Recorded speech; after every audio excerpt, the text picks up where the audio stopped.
Fjarðarveitingar veisluþjónusta kemur með matinn til þín.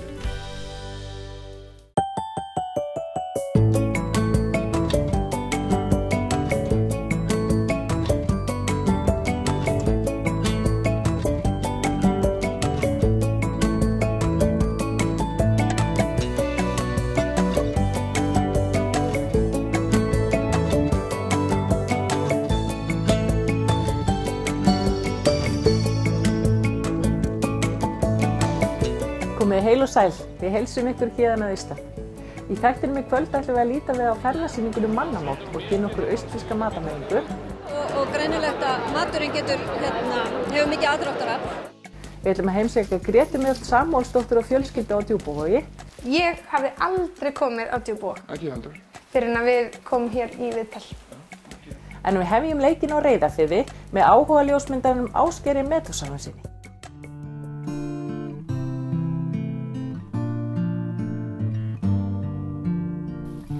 I will bring you flowers in the morning, wild roses as the sun. Reyðfirðingurinn Ásgeir Metúsalemsson hefur haft áhuga á ljósmyndum frá því að hann var strákur. Hann fékk sína fyrstu myndavél í fermingargjöf sem hann á ennþá, sem á allar þær vélar sem hann hefur eignast síðan. Hann fór á Síld sumarið eftir fermingu, tók vélina með sér og á enn myndir úr þeim túr. Þetta semst fyrsta vélin mín. Svo var það eiginlega áhuginn kviknaði svo þegar ég kom í land og fór að vinna sem búðarstrákur hjá Kaupfélagi Héraðsbúa og þar var maður sem hét Kristján Ólason.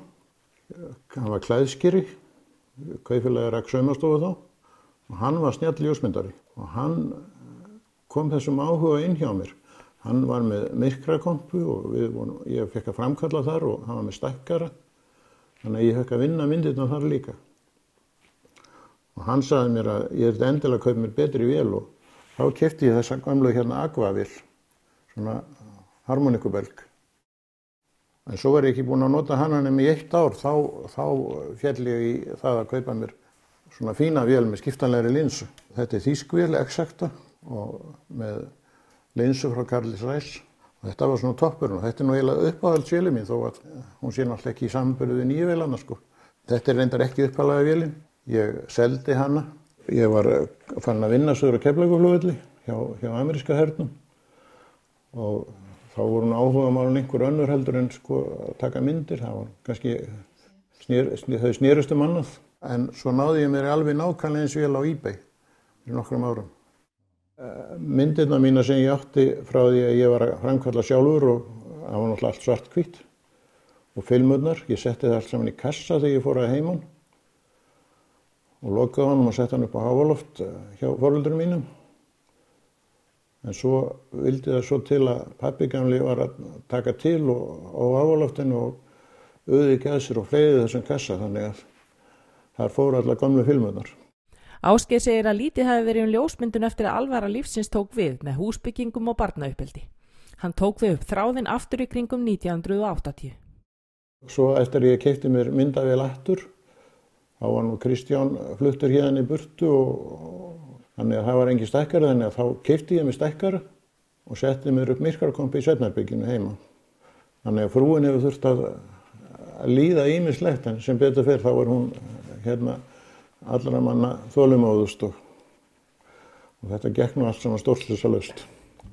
Þá var ég sem sagt að framkalla og stækka á nóttunni meðan hún svaf. I'll show you things you'd only see in storybooks. If I thought you'd ever change your mind,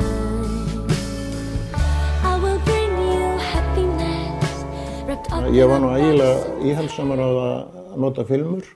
Ég einhvern veginn hafði mikið í það að fara í digitalvélarnar. Þannig að það er ekki fyrir 2003 að ég eignast fyrstu vélana svoleiðis og það er nú bara svona lítil kanonvél.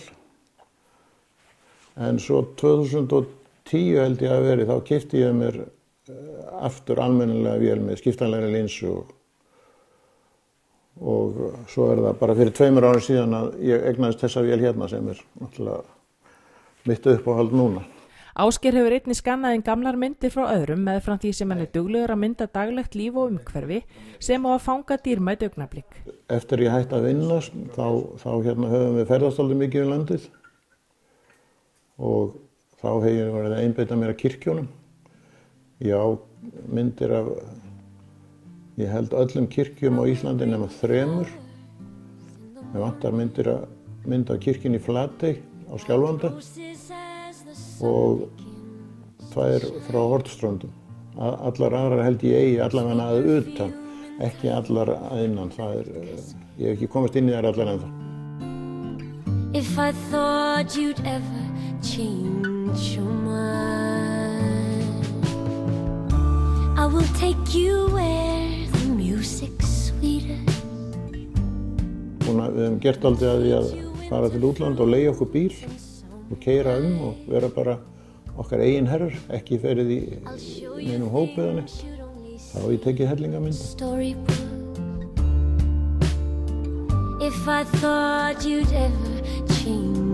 Tæknin fleygir fram á ógnarhraða og sífellt koma á markað nýjar vélar og forrit. Ásgeir duglegur að fylgjast með og leggur mikla natni í alla myndvinnslu.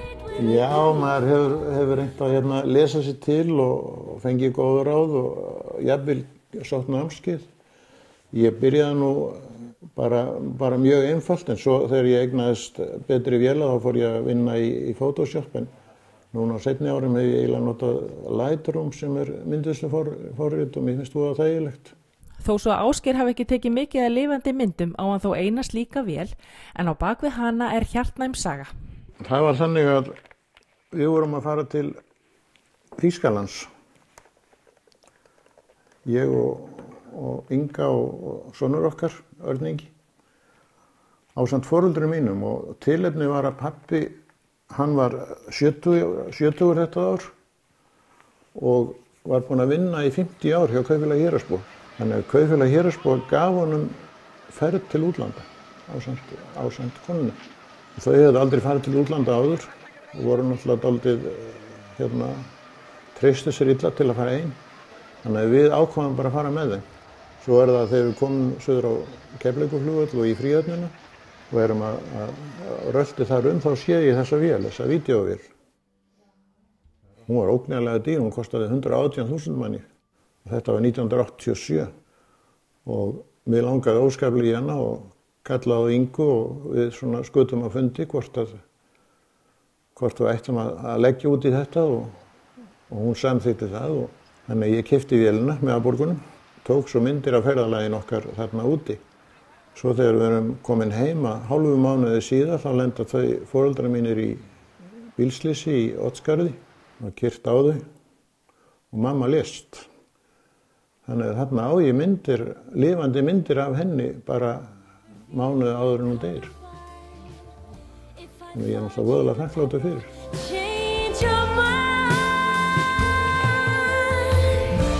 If I thought you'd ever change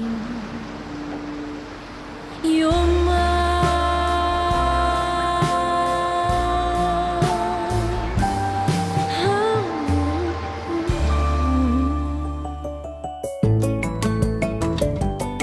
Björninn Paddington lærði að hafa alltaf samloku með marmelaði með sér til öryggis í hattunum hvert sem hann fór.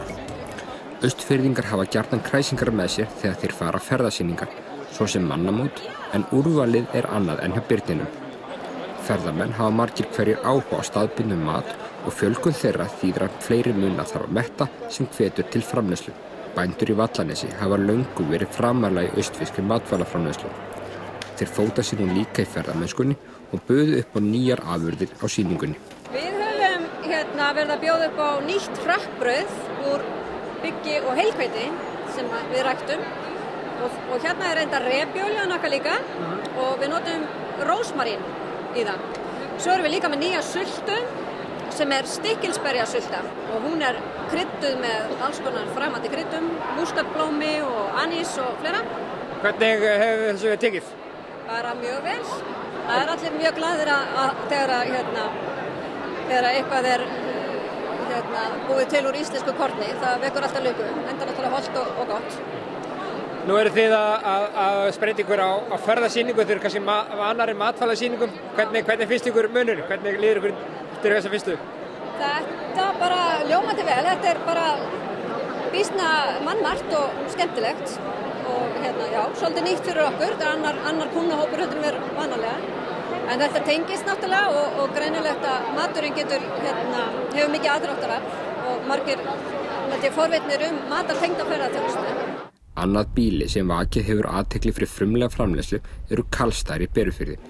Sveitasnakkið gerði það gott á mannamótum. Ég er búinn að vera að sinna því að koma út þessu snakki hjá Havari. Og hvernig eru viðtökurnar á þessu? Það eru alveg gríðarlega góðar.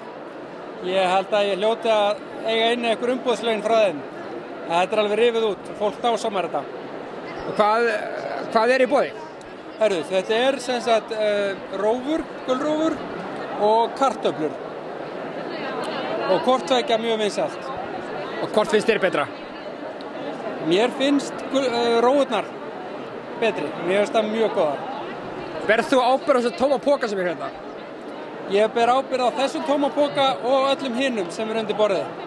Í Vopnafirði hafa bændur á Sýrekstöðum prófað sig áfram með reyktar nautatungur. Það er að salta þetta nokkra daga í pækli og svo setjum við utan svona grísu og svo er þetta hengt upp og reykt í svona rúma viku við taðrekking. Og hvernig sósa er best með þessu? Piparrótasósa. Þetta er reynda bara piparsósa en piparrótasósa það er sterk og mjög góð. Og hvernig er viðbröðin á tunguna? Mjög góð. Þeir sem vilja að annar borð smakka tungu sem vil ekki smakka hana af því þetta er nautatunga eða tunga. En þeir sem fást að gera það, þeim finnst þetta gott. Svona rosalega passlöfur reykur í henni. Það hefur ekki að segja hvernig með reykin í matvælanum hvort það er sterkt. Þetta er svona mjög lúfengt, eins og þið hafi kannski smakkað. Vopnfirðingar eru líka þekktir fyrir að framleiða hákarl. Hótel Tangi bauð upp á einn slíkan frá Guðjóni Guðjónsinni. Hvaða dóma fær hákarlinn? Góða. Er hákarlatúrismi það tækifæri fyrir Vopnfjörð? Það er góð spurning. Já, það er góð spurning. Við höfum verið að bjóða upp á þetta hjá okkur. Ferðafólki sem hefur komið. Það er bara komið vel út. Eskfirðingar mættu vitaskuld með harðfisk. Þetta er bara harðfiskur frá Eskifirði, frá Sporði. Framleiddur af bróður mínum Atlabergi, Egilssyni. Þetta er ýsa sem við erum með hérna. Og þetta verður rosalega vinsælt hér í dag. Og það vekja mikla athygli? Já, það vakið mikla athygli. Og svo var það Þórður á Skorrastað sem flakkaði milli gesta með hrátt hangikjötslæri. Við spurðum hvernig undirtektirnar hefðu verið. Já, það er mjög góðar. Enda er þetta tvíreyktur, þrískorin hrútur. Þrískorin? Þrískorin, já. Þurftur að skera þrísar til þess að... Það er bara, þrískorin hrútur er betri heldur en einskorin hrútur, það lítur að vera. En tvíreyktur er hann allavega. Er þetta sem þeir koma í Skorrastað? Já, meðan annars. En svo fáum við líka náttúrulega reiðtúra, gönguferðir, gistingu, sögur, bæði sannar og lognar og allt þar á milli. Er aðal lognar, ég veit það.